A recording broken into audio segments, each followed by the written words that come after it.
की शुरुआत करते हैं। रायपुर से इस वक्त की बड़ी खबरें मिल रही है, जहां छत्तीसगढ़ में नए सीएम की शपथ ग्रहण की तैयारी शुरू हो गई है। रायपुर के साइंस कॉलेज मैदान में ये शपथ ग्रहण समारोह होने की संभावना जताई जा रही है। बता दें आपको कि कुनकुरी विधायक विष्णुदेव साय बने हैं नए सीएम। पीएम मोदी सहित कई वरिष्ठ नेता शपथ ग्रहण समारोह में आ सकते हैं, ऐसी संभावना जताई जा रही है। साथ ही साथ कुछ कैबिनेट मंत्रियों के भी शपथ ग्रहण हो सकते हैं। जी हां, कुछ कैबिनेट मंत्री बनाए जा सकते हैं, उनका भी शपथ ग्रहण समारोह 13 दिसंबर को होने की संभावना जताई जा रही है। ये भी आपको बता दें कि प्रधानमंत्री नरेंद्र मोदी, गृहमंत्री अमित शाह और बीजेपी के अध्यक्ष जेपी नड्डा सहित कई राज्यों के मुख्यमंत्री इस शपथ ग्रहण समारोह में शामिल हो सकते हैं। लगभग तैयारी जो है वो अब शुरू कर दी गई है।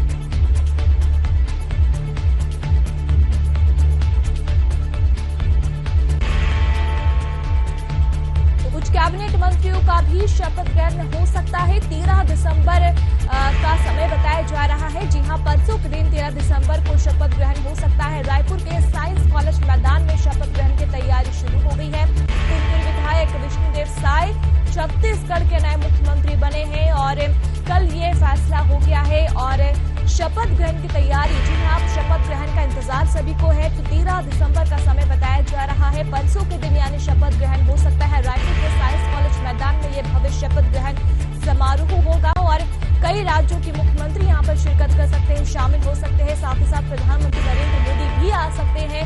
हालांकि अभी ये फाइनल नहीं हुआ है, लेकिन ऐसी संभावना जताई जा रही है कि प्रधानमंत्री नरेंद्र मोदी, जिसने चुनाव में काफी ज्यादा मेहनत की थी, लोगों को साधने की बीजेपी की ओर से प्रचार किया था।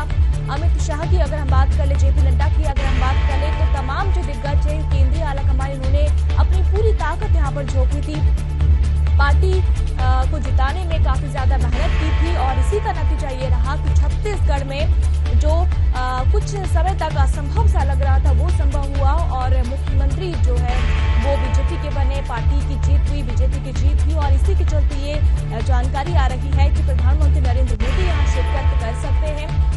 विष्णुदेव साय, जी हाँ, कल ऐलान हुआ, विधायक दल की बैठक हुई, पर्यवेक्षक यहाँ पर पहुंचे थे और कुनकुरी से विधायक है विष्णुदेव साय, जिनके नाम का ऐलान किया, जिनको विधायक दल का मुखिया चुना गया और 13 तारीख को इनके शपथ ग्रहण की संभावना जताई जा रही है। ये भी जानकारी मिल रही है कि रायपुर के साइंस कॉलेज मैदान में शपथ ग्रहण समारोह हो सकता है और इसी के चलते तैयारी, जी हाँ, भव्य तैयारी अभी शुरू हो गई है। तमाम जो दिग्गज है वो यहाँ पर आ सकते हैं पार्टी की ओर से, चाहे हम प्रधानमंत्री की बात कर ले, केंद्रीय गृह मंत्री की बात कर ले या फिर जेपी नड्डा की बात कर ले।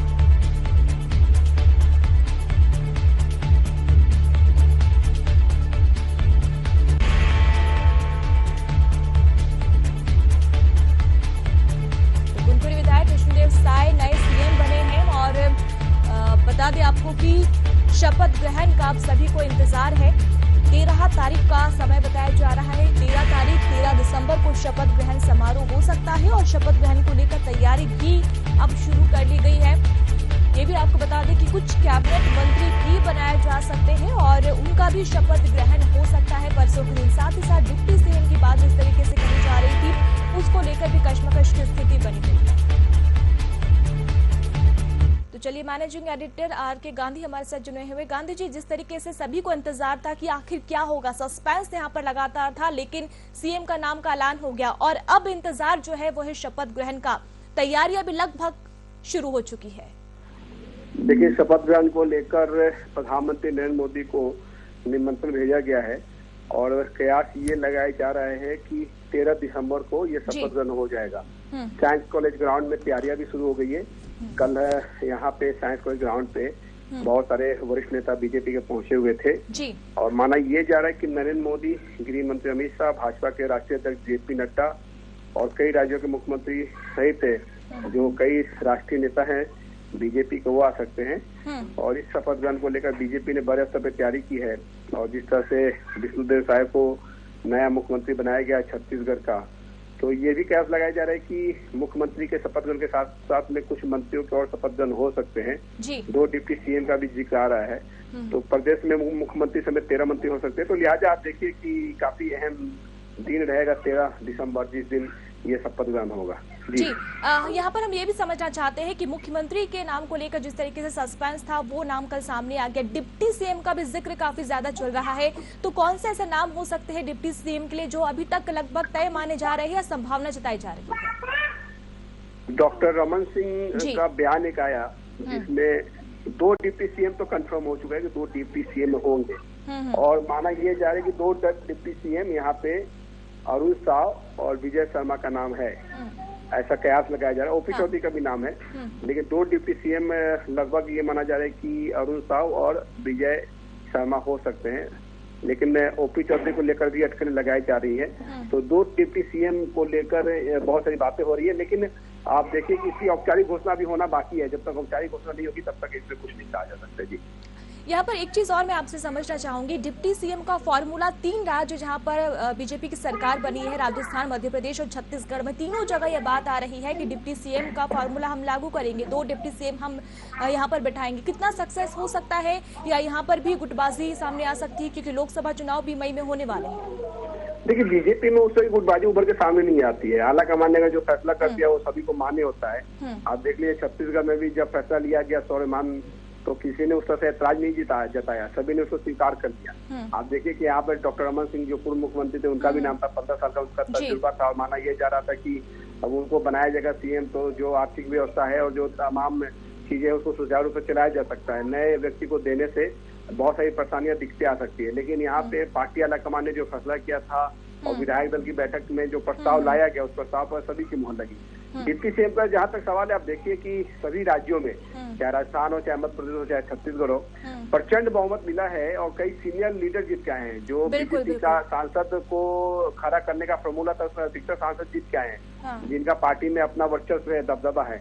तो लिहाजा माने ये जा रहा था कि 2 डिप्टी सीएम करने से उनको खुश किया जा सकता है, एक संतुलन बनाया जा सकता है, सीनियरिटी का सीनियरिटी रह जाएगा और उनको भी ये ऐसा नहीं लगेगा कि उनके साथ में नाइंसाफी हुई है। एक सीएम के साथ में 2 डिप्टी सीएम बनाया जाएगा। लेकिन देखिए, मंत्रिमंडल का जो फॉर्मूला होता है कि 15% पूरे जो विधानसभा के सदस्य होते हैं उसका 15% ही आप मंत्री बना सकते हैं। तो देखिए, छत्तीसगढ़ में 90 है, तो यहाँ पे 13 मुख्यमंत्री से 13 ही हो सकते हैं मंत्री और डिप्टी सीएम।